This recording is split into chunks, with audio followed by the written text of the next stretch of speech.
Let's mic के जरिए सफलता की इस रामायण में हम व्यापक व्याख्या करते हुए गोस्वामी जी द्वारा जो दुष्टों का वंदन है उस प्रकरण की चर्चा कर रहे हैं और उन अवगुणों की चर्चा कर रहे हैं जिससे हम अपना अन्वेषण कर सकें कि क्या कोई दुष्ट अवगुण हमारे में तो नहीं है। दुष्ट किस तरह के होते हैं, उन्हें पहचानने के लिए कुछ अवगुणों की चर्चा की गई है। कौन है दुष्ट? पर अकाज लगी तनु परिहरहि।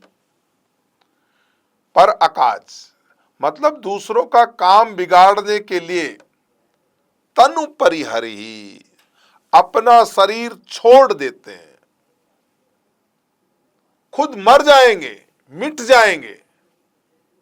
देखो ना, ये आतंकवादी लोग जो होते हैं वो क्या करते हैं, उन्हें मालूम है कि मैं मरूंगा, मानव बम बन के जाते हैं। क्यों? क्योंकि दुष्ट है ना। लगी तनु पर हरि, अपना शरीर त्याग देंगे। जिम हिम उपल कृषि दिल गरही। जिम हिम उपल किसको बोलते हैं कि जो अपने राजस्थान में कहते हैं ना गड़े पड़ जाते हैं, ओलावृष्टि। अब वो ओला आता है ना, वो ओले को फायदा तो नहीं होता लेकिन फसल को नुकसान कर देता। उसके बाद में ओला खुद खत्म हो जाता है, लेकिन अनर्थ करके उसके बाद में वो खत्म होते हैं। ऐसे ही जो दूसरों का काम बिगाड़ने के लिए अपना शरीर छोड़ देते हैं, जैसे ओले खेती का नाश करके खुद भी गल जाते हैं। तो पर अकाज लघुतन परिहरहि, पर अकाज की रक्षा में अपना शरीर छोड़ देते हैं। बंदऊ खल जस शेष सरोसा, सहस बदन बरनहि पर दोषा।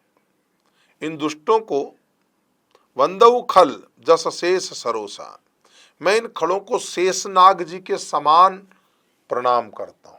क्यों? महाराज इनको शेषनाग की उपाधि क्यों दे रहे हो? बोला भैया, जैसे वो 1000 मुखों से 2000 जिव्याओं से किसी की गाथा गा सकते हैं, वैसे ये 1000 मुखों से पराये दोष का वर्णन कर सकते हैं। पुनि प्रणवऊ पृथ्वीराज समाना, फिर मैं इन्हें राजा पृथु के समान प्रणाम करता हूं। क्यों? क्योंकि पर अध सुनई सहस दस काना, जो 10,000 कानों से बुराई सुनते हैं।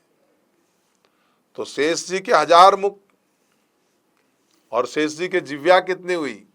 सांप के मुंह 2 होती है ना, तो 2000 हो गई है। जिनसे नित्य निरंतर प्रसन्नता और उत्साह पूर्वक भगवान शेष श्रीमन नारायण नारायण नारायण इसका गुणगान करते रहते हैं। लेकिन इन दुष्टों के तो मुख एक ही है, जीभ भी एक ही है, पर फिर भी जैसे शेष जी 2000 जीभों से गुणगान करते हैं, वैसे ये एक जीभ से ही उन 2000 के बराबर पराये दोषों को नित्य निरंतर कहते रहते हैं। एक ही अर्थ दोनों का अपन करते हैं। जस शेष सरोसा, जो प्रलय कालीन शेष के समान रोष युक्त है, इन दुष्टों की मैं वंदना करता हूं। जो क्रोध में कैसे हैं, शेषनाग के बराबर है। भाव यह कि शेष जी सरोस नहीं है। वंदऊ खल जस शेष सरोसा, तो हम चर्चा कर रहे हैं सरोसा, इसका भाव है शेष जी सरोस नहीं है, पर वे हमेशा रोष युक्त ही रहते हैं। दुष्टों में कभी प्यार तो मिलता ही नहीं, उनके बीवी बच्चे भी डरते हैं उनसे, हमेशा आंखें लाल ही रहती है। शेष 1000 मुख से भगवान का यश वर्णन करते हैं और दुष्ट लोग हंसते हुए मुख से पराये दोषों का वर्णन करते हैं। तो सरोसा को शेष का विशेषण मानेंगे तब दूसरे चरण का अर्थ इस प्रकार अलग होगा। बरनई पर दोषा, तुलसी अपने राम से कह सुनाई निज दोष, होई दूबरी दीनता परम पीन संतोष। तो बंदऊ खल जस शेष सरोसा, फिर बात आ गई पुनि प्रणवो पृथुराज समाना, महाराज पृथु के समान उनको प्रणाम करता हूँ। अरे ये पृथु जी का क्या है, आपको मालूम है राजा वेण जो था, राजा वेण का जब अरणि मंथन किया तो अरणि मंथन से जो है वो फिर एक स्त्री और पुरुष का जोड़ा उत्पन्न हुआ। फिर दाहिने से जो है वो भगवान पृथु की उत्पत्ति हुई, बाएं से जो है वो अर्ची की उत्पत्ति हुई, और पृथ्वी जी के दक्षिण हस्त के अंदर भगवान विष्णु की हस्तरेखाएं, चरणों के अंदर कमल है। तो महर्षियों ने जान लिया था कि पृथु जो है वो साधारण मानव नहीं है, पृथु अवतार है। क्यों? क्योंकि जिसके हाथ में अन्य रेखाओं से बिना मिला हुआ चक्र का चिन्ह होता है वह भगवान का अंकुश हुआ करता है। तो लक्ष्मी जी के अवतार और पृथ्वी के शरीर के ऊपर दिव्य कवच सुशोभित था। महाराज पृथु जब पैदा हुए तो ऐसे क्षत्रिय रूप में पैदा हुए, तरकस बाण थे, तलवार थी, और लक्ष्मी के अवतार बिना मिला हुआ चक्र चिन्ह होता है तो भगवान का अंश हुआ करता है। अर्ची लक्ष्मी जी का अवतार है।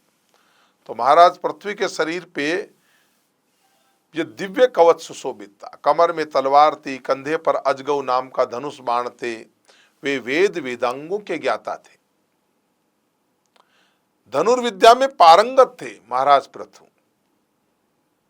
और प्रकट होने पर उन्होंने ऋषियों से कहा, जब सूत और मागध ने कहा कि महाराज आपका हम वर्णन करना, उन्होंने कहा मुझे धर्म और अर्थ का निर्णय करने वाली सूक्ष्म बुद्धि प्राप्त है, इसके द्वारा मुझे क्या करना चाहिए, ठीक ठीक बताओ। तब महर्षियों ने कहा जिस कार्य में तुम्हें धर्म की स्थिति जान पड़े उसी को निसंक होकर करो। आप प्रिय और अप्रिय की चिंता न करो, सब जीवों के प्रति समान भाव रखो, काम क्रोध लोभ मान को दूर से ही नमस्कार करो। आप सर्वदा धर्म के ऊपर दृष्टि रखो। जिन कार्यों में तुम्हें धर्म की स्थिति जान पड़े उन कार्यों को निसंक होकर के करो। शुक्राचार्य जी ने जो उनके पुरोहित बने थे उन्होंने सब काम किया। इंद्र देवगण कहते हैं ये महाराज, तो महाराज पृथु के समान पुनि प्रणव पृथ्वीराज समाना। अब वो हजारों कानों से भगवान का यश सुनते थे, और ये दुष्ट लोग जो हैं ये कान लगाए रहते हैं दूसरों का अपयश सुनने के लिए।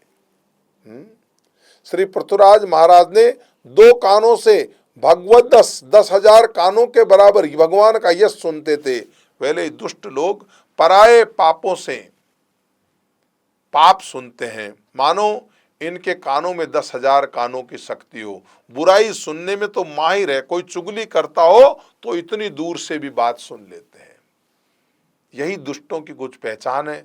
हम अपना अन्वेषण भी करें कि कहीं हमारे में तो ये दुष्ट अवगुण नहीं है तो परमात्मा से प्रार्थना करें कि इन दुष्ट अवगुणों की हमसे निवृत्ति होए। और इसी के साथ में आज के भाग को हम जो लेट्स माइक का ये कार्यक्रम है सफलता की रामायण, इसका इस भाग का समापन आज यहाँ करते हैं। आप सुन रहे थे let's make more than radio. Follow कीजिए हमें हमारे सोशल मीडिया प्लेटफॉर्म्स पर।